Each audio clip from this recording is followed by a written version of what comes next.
In the light heavyweight division at UFC 311, this is your co-main event. Got a big one here. Jiri Prochazka takes on Jamahal Hill, two guys that have reached the top, have held the title, and just can't seem to get past Alex Pereira. So who's the next guy? Not necessarily in line, but the next guy closest to the top.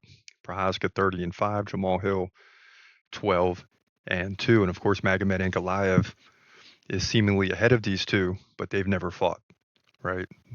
So this fight is a big one, really, because you don't want to fall to third or fourth in the division.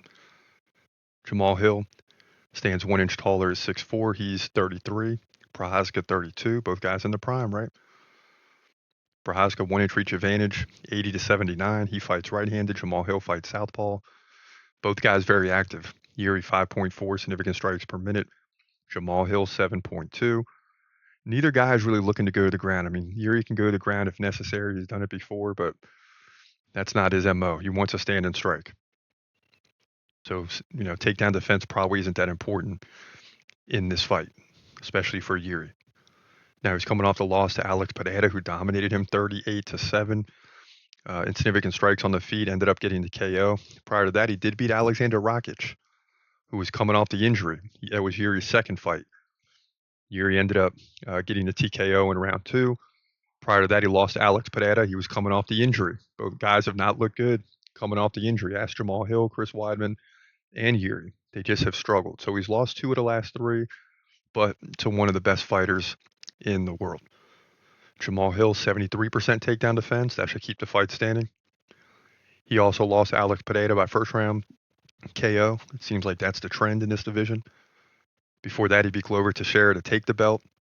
Won by decision. He ended up getting hurt. So this is his second fight.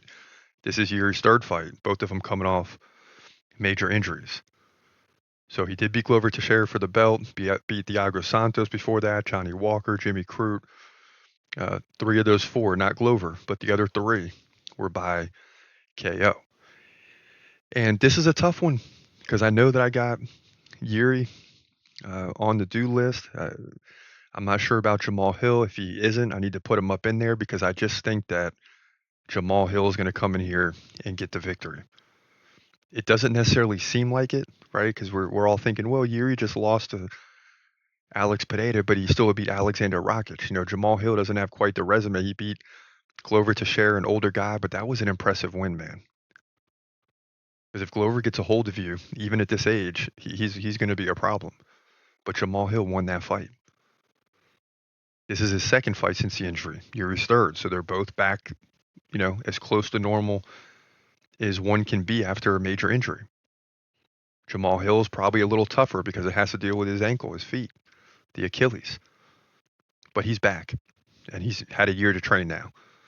And despite the fact that Jiri Prochazka has more fights, and I probably should go with Jiri because I got him ranked on the do list somewhere higher than Jamahal Hill. Maybe, maybe not.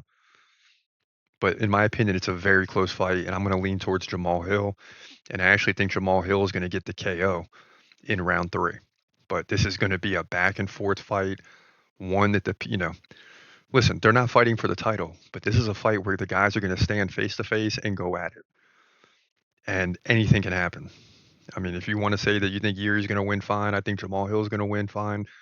Bottom line is anything can happen. But I like Jamahal Hill to win this one by third round KO or TKO. At worst, by decision, he'll win 2 rounds out of 3. But yeah, I like him to win. To me, the 13-2 here, light heavyweight division, UFC 311.